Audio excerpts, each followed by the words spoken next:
With Election Day less than 3 weeks away, campaigns for the presidential and congressional races are ramping up day by day.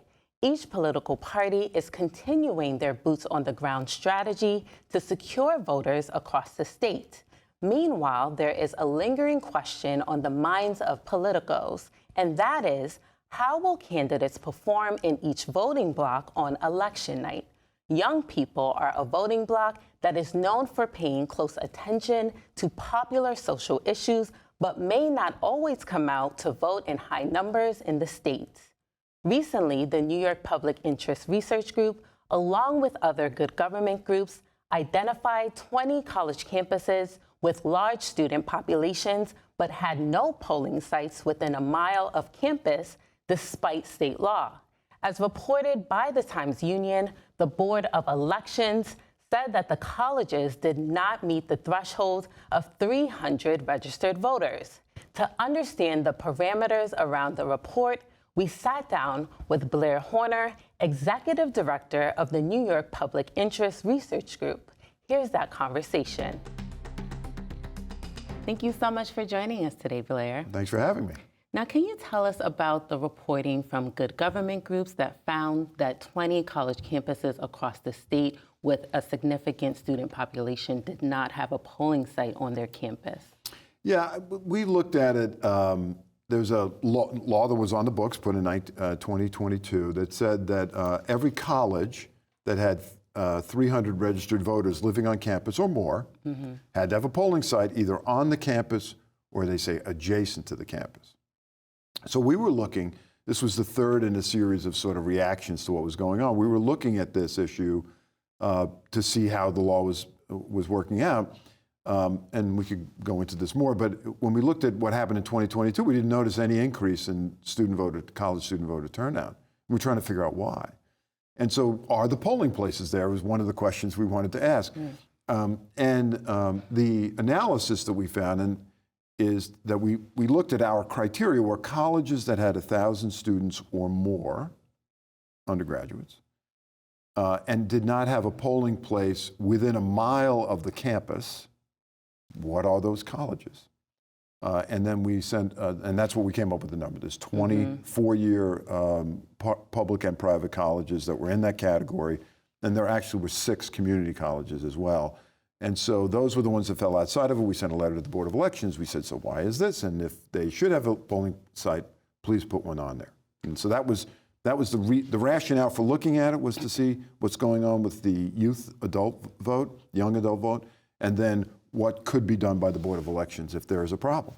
How consequential is a finding like this to, an election, especially this year where we're seeing, an unprecedented presidential race and also so many competitive congressional races this year running through New York? Yeah, I mean, we look at this because 18 to 24-year-old young adults are the least likely adult group to vote. If you look at it historically, going back to 1972, which was the first year after the federal constitutional amendment was passed, that 18-year-olds had the right to vote, they're always the lowest. And part of it is because the system, for older adults, they have sort of muscle memory about how to vote. They know what to expect, they know how to do it, and the youngest adults don't.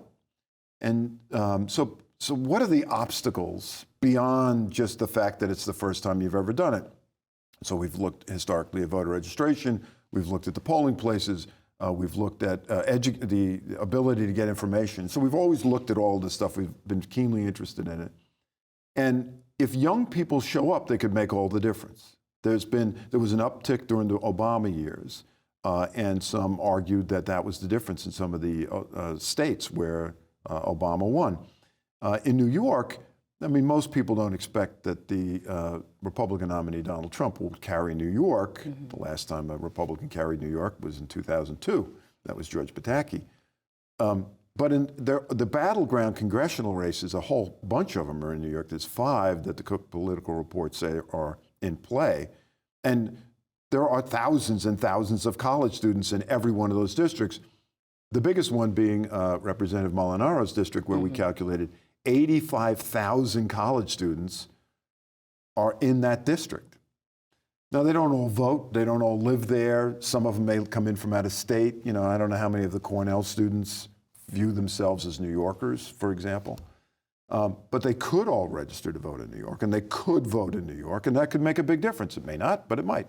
And so we think it could make a big difference in the 5 battleground congressional districts in New York if the students show up. And as reported by the Times-Union, the Board of Elections came out and said that the college campuses that were identified, not all of them met the threshold of having 300 registered voters on campus. And I thought that was interesting because 300 seems like a pretty low number.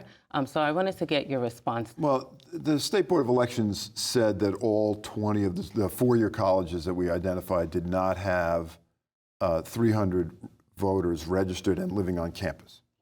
Now, you know, of course, that could be true. We could not tell that. You can't really tell.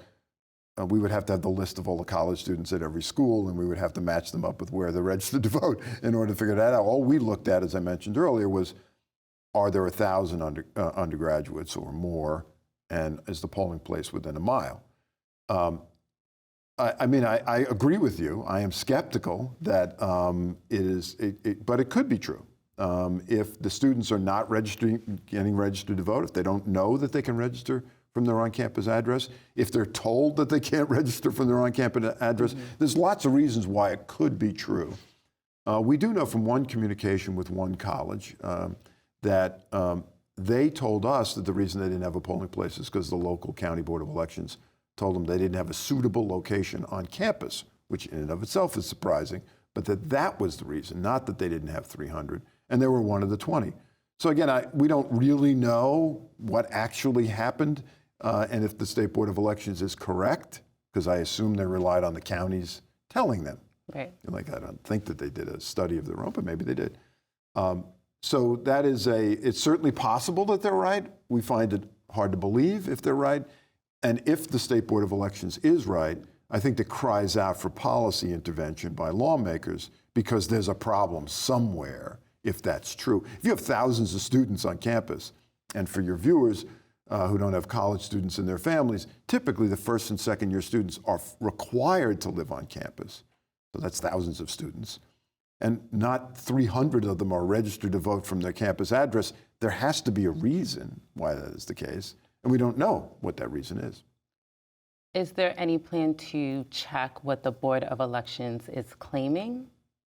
Well, that's not even a needle in a haystack. That's a needle in lots of haystacks. I mean, like as far as the eye can see, because as I mentioned, you would need to have all of the names of the college students at a particular campus and look at the addresses to be able to verify it. But we think that the legislature should hold hearings on the youth vote and see what happens in 2024, because if they don't show up, there's a reason. It could be their choice, of course. But it could also be that the obstacles that the state has in place. And New York has a constitutional right to vote. And so if students aren't voting and there's an obstacle, a policy obstacle as to why, that needs to be fixed. And we know this isn't, of course, the first report. There was a report back in May that found that there were over 90 college campuses that provided student housing but did not have any polling sites. And of course, this was before the primary. So can you tell us about that? Yeah, we looked at the issue twice, once right before the primaries and once right before the general. The analysis before the primary was to say, well, we've looked at all the primary lists. So the State Board of Elections makes public all of the polling places in the state. So in both cases, we looked at all of them and we said, well, how many of them are on college campuses? You just look at the address, you can figure it out. It's a pain in the neck, but you can do it. In both cases, we said, well, if there are colleges that don't have polling places, and they should, then you, State Board of Elections, should make sure that they do. The 97 that we found in May, the criteria was a little bit different. Did they have dorms? Did they have students living in the dorms? And did they have polling places within 1/10 of a mile? Because the law says living on campus or adjacent to the campus, you have to have a polling place if you have 300 registered voters or more. We found 97. And the one that we looked at in the fall was really to look at a following up on what happened in the spring to see if anything had changed. Very little had. And then we used this more conservative criteria. Undergraduates of 1,000 or more living on campus, or 1,000 more undergraduates, dorms on campus, and the polling place within a mile, not a tenth of a mile. And so that's what the numbers are different. But it's basically the same thing that we found. And it's consistent with other analyses that have been done that looked at this. Are there any plans to look at the data after the elections to see how many voters between the ages of 18 to 24 were casting ballots? Yeah, it's a super hard project to do. The Times-Union did an analysis after the 2022 election, and that's how we knew that the needle hadn't moved on youth vote participation in the 2022 election, which was a surprise to us. And one of the things that we looked at there was, well, what's going on with voter registration?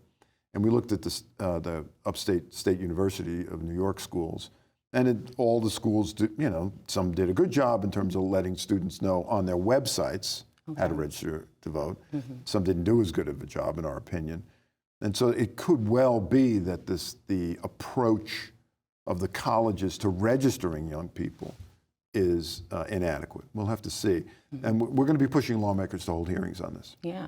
And I know there were a few lawmakers who signed on to the letter to the Board of Elections. So can you help us understand, what was their involvement in the process, or just getting them on board to sign on? Well, I mean, the letter was from the groups. We had copied the chairs of the Elections Committee and the sponsors of the original bill. I mean, we've been working on this bill for years, and it was finally done in the budget in 2022.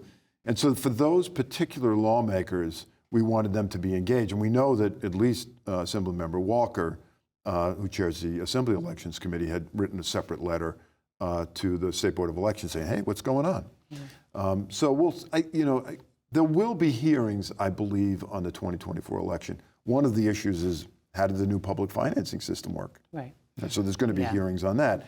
And so we think it's important to look at what's going on in terms of voter participation, that's a critical issue as well. Again, you have a constitutional right to vote in New York. You should be able to do it with ease and to do it accurately and timely. And if there are policies that make that hard to do, then those policies have to be changed. And lastly, as lawmakers prepare to head back to the Capital Region for the next legislative session, how are you hoping to address this legislatively? I know you mentioned the hearings, but are there any other ways to do that? Yeah, I mean, there's the hearings would be a first step, right? There's so much we don't know. We don't know how the colleges do voter registration. We don't know, do the colleges tell the students they can register from their campus addresses? We don't know the communications between the local boards of elections and the colleges. So there's big pieces we don't know. That's why we think the hearings would have to be first, is let's see how many of those questions can be answered, because that may drive the policy recommendations that someone would want going forward. Just defining what, how close the polling site has to be to a campus if it's not on the campus, for example. So we may end up looking at, from talking to my colleagues, we may end up looking at legislation that looks more broadly at the issue of civic engagement by young adults as compared to just the narrow issue of where the polling sites should be located if they're going to be on campus. Well, certainly a lot to look forward to, but we thank you so much for taking the time to speak with us today, Blair. Thanks for having me. And we were speaking with Blair Horner, Executive Director of the New York Public Interest Research Group. And for more information on polling sites on college campuses and updates ahead of Election Day, you can visit our website. That's at nynow.org.